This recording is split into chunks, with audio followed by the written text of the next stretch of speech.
नमस्कार। आज महिला व बालकल्याण समितीची पहिली बैठक झाली। त्यामध्ये सर्व मताने एक निर्णय घेण्यात आला।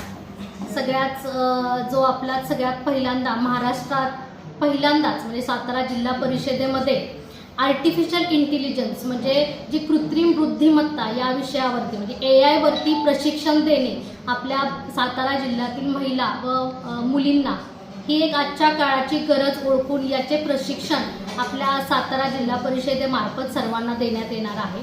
त्याचे आयोजन लवकरात लवकर म्हणजे आता जी जूनमध्ये 17 जूनच्या दरम्यान ह्याचे आयोजन आपण करणार आहोत। ते यासाठीच करणार आहोत की आपल्या दैनंदिन जीवनामध्ये आजकाल AIचं महत्त्व खूप महत्त्वाचं आहे।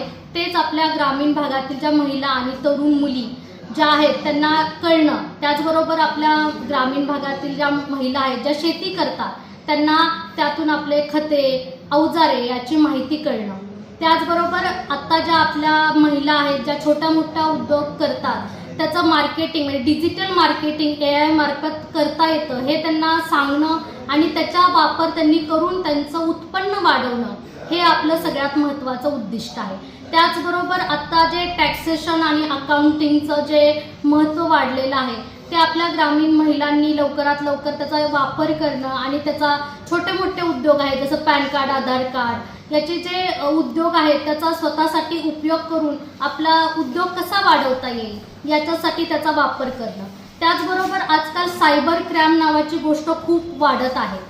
त्यामध्ये आपल्या स्वतःला तरुणींना ह्या AIचा वापर करून आपला स्वतःचा बचाव कसा करता येईल आणि AI मार्फत जसं की आता बघतो की फोटो मॉर्फ वगैरे करतात तर त्यापासून आपला बचाव कसा करता येईल याचीही माहिती या आर्टिफिशियल इंटेलिजन्सचा जो आपण प्रशिक्षण देणार आहोत त्याच्यामधून आपल्याला मिळू शकते। त्याचबरोबर एक खूप मोठा दुसरा निर्णय घेण्यात आला की आता समाजामध्ये मुलींना असुरक्षिततेची भावना उत्पन्न झालेली आहे। तर आपल्या मुलींना आपल्या महिलांना जुडो आणि कराटेचं प्रशिक्षण जर मिळालं तर नक्कीच त्या आपल्या स्वतःचा बचाव करू शकतील, स्वतःचं संरक्षण स्वतः करू शकतील। म्हणून राणी लक्ष्मीबाई या योजनेमार्फत मुलींना जुडो आणि कराटेचं प्रशिक्षण दिलं जाणार आहे। त्याचबरोबर दुसरा एक ठराव झाला की आपली जी लहान मुलं आहेत ती काही मुलांना लहानपणापासून मधुमेह होण्याचे चान्सेस खूप मोठ्या प्रमाणात वाढलेले आहेत। तर आपण जे आपल्या पोषण आहारामध्ये गव्हाची खीर देण्यात येते त्यामध्ये साखर न वापरता जर गुळाचा वापर आपण केला तर साखरेमध्ये जे सल्फरचं प्रमाण आहे ते कुठेतरी आपण अवॉइड करून गुळाचा जास्तीत जास्त प्रमाण वापर करून आपल्या पौष्टिक आहारात आपण त्याचा नक्कीच उपयोग करू शकतो असा एक ठराव घेण्यात आला।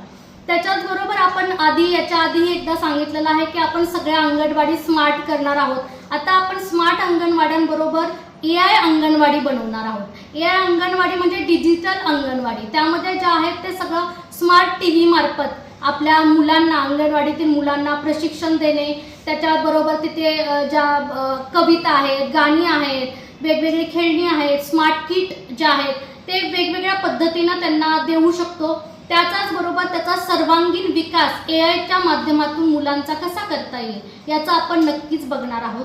त्याचबरोबर आपले जे आपण पोषण आहार देतो ते आपण AIच्या ट्रॅकवरती आणणार आहोत। म्हणजे मुलांना बरोबर वेळेत आहार देता येतोय का, उत्तम दर्जाचा आहार देतोय का आणि त्याची गुणवत्ता कशी आहे हे सर्व आपण AIच्या मार्फत त्याच्यावरती कंट्रोल ठेवणार आहोत। अशा एक चांगले निर्णय आजच्या सभेमध्ये आणि खेळीमेळीच्या वातावरणामध्ये सगळ्या सदस्यांमार्फत घेण्यात आले। आपण जे AI डिजिटल मार्केटिंग आणि अकाउंटिंग टॅक्सेशन याचे जे प्रशिक्षण देणार आहोत त्याबद्दल एक आपण रोजगार मेळावा घेणार आहोत। त्यामधून आपल्या ज्या ग्रामीण भागातील महिला भगिनी आणि आपल्या विद्यार्थिनी मुली आहेत त्यांना यातून नक्कीच रोजगाराच्या संधी उपलब्ध होतील।